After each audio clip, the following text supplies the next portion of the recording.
All right, welcome back. Welcome back. So we have this after JAPA, my marriage ended. Sex ended. Some Sade Ladipo was on Daddy Free's show, and she had a lot to say. She moved to the Yak. I didn't know who she was before. I don't know. She kind of looked familiar. But this young lady right here. But let me play the video, and then we can talk about Daddy it. Freeze. I entered as a married woman, single as a Pringle right now. Single as a Pringle. So you got to Canada as a married woman. Were you married in Nigeria? Oh yeah, you were. You invited me to your wedding. Hey, what happened? Life. COVID, life. Life and COVID happened. Let me make it easy. But that's not why this Daddy Freeze. This is not why you COVID. In the world, don't be angry. The people in my life know I've been officially divorced since 2020. How do you get officially divorced in 6 months? Okay, no. Canada. If you file and once you can show you've been separated for a year, you file. That's it. Especially when you don't have kids and nobody wants to contest or fight. It's done in 6 months. Okay, where is he? Daddy Freeze. I entered as a married woman, single as a Pringle right now. Single as a Pringle. So you got to No idea. Somewhere in Canada too. Now, but you guys were cool when you were in Nigeria. Yeah. So what now happened? You see, when I tell you that this Canada is overrated. It's not. Yes, you left Canada, Joe. Canada is overrated. It's not Canada. It's not Canada, no. It's life. Life happens now. Great guy. It's a great girl now. It's life. But what really happened? Okay, tell us when did you not start seeing the strain in your marriage? I would just say COVID was a tough period for a lot of relationships. All of us. Yes. And so it either it would make you or it would break you. So it broke us. That's all it was. COVID was a tough time for people went through things in COVID though. My own. No idea. Somewhere in Canada. All right. So she said COVID broke them, but she also talked about in the full video. You can go and watch it with Daddy Freeze. In the full video, she also talked about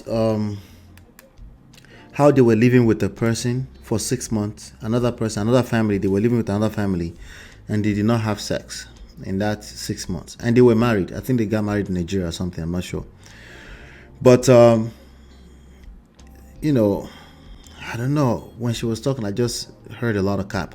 But more interestingly, I just saw some of the comments, and I wanted to get through some of this comment to extract some lessons. You can see her post here say honeymoon 1 year later, busy and working on both ends. Okay, this was 1 year after their wedding. They did 1 year later. I guess they got married during COVID. Now, COVID did put a lot of stress on people. I can't front on a lot of relationships, right? And COVID actually made some people got closer. Okay, for me, I can't front. It made me and my wife actually much more closer. Okay, but so the effect it had on many other people are different, right? It varies, But I have to put COVID in the same category as Canada in this respect, in this context. I have to put it in the same category as JAPA. I have to put it in the same category as rain, sunshine, weather, right? Environmental factor, things that are just happening in life. I have to put it in that same category. Like life events that will happen around you, in-laws, the devil, right? Those things are not able to break your marriage if your marriage is strong enough. Well, let me say it like this. What does that mean? That's too vague. If there's a crack in your marriage, those things will break your marriage. If there's a crack, a pre-existing condition in your marriage, if you JAPA, yes, potentially that will break your marriage. If you change the environment, potentially that will break your marriage. Okay? If one chick is on the side, you do like this, and this, of course, that can break your marriage. Like the smallest things around you can break your marriage if there's a crack in the walls of your marriage already. Okay? That is the lesson here. So that when you do encounter life and life presents itself, it's a very dangerous world. There are things happening all the time. People are getting hurt. Some people are celebrating at the same time. Some people are smiling and they are suffering at the same time. This is just the real world, right? When you start to see life happen, you just say, well, that's life. Let me protect what I got. You see, that attitude will change, as opposed to blaming that thing or just looking for things or external factors or external beings or people or in-laws to blame from your marriage. Is it possible these people can influence you? Yes, exactly. Influence. They don't decide what you decide to do. They don't decide what your partner decides to do ultimately. You and your partner decides that. And for as long as you continue to point fingers at everything but self, you will continue to struggle with relationships, because it's like you're expecting fate to just build a relationship for you. That's not how it works. Okay. This person said Canada or UK or USA are not overrated, Daddy Freeze. Western countries exposes fake marriages. That's it. Know this and know peace. I agree with that person. I wonder what kind of reply they got. Never underestimate a society that doesn't want you to be married. So everything this person just said just went through the pot essentially.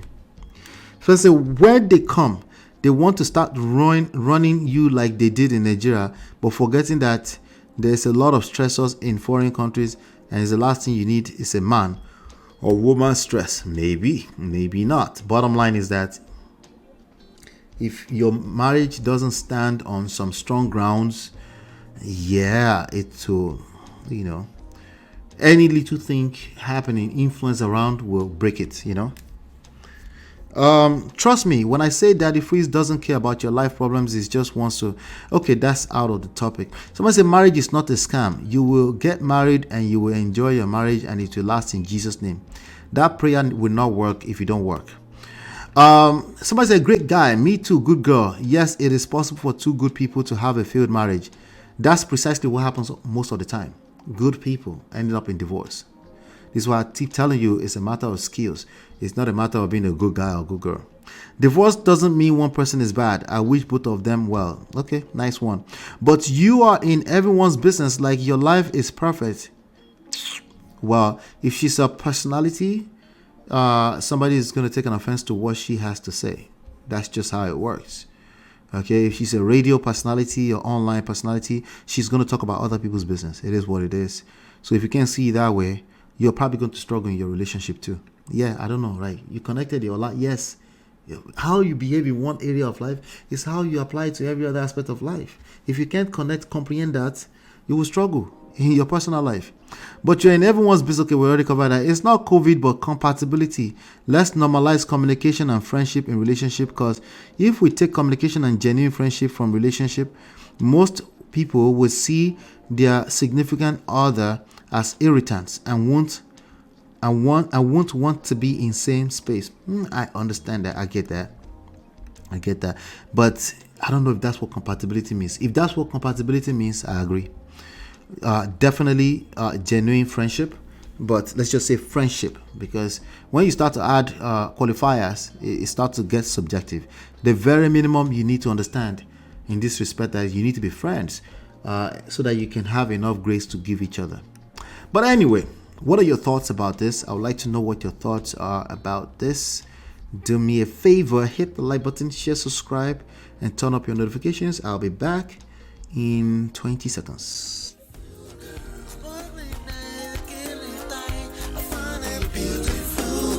It's your love that I've been missing. I miss all your hugs, your touching and kissing. Make love on the floor, the couch in the kitchen. One love enough, we done enough.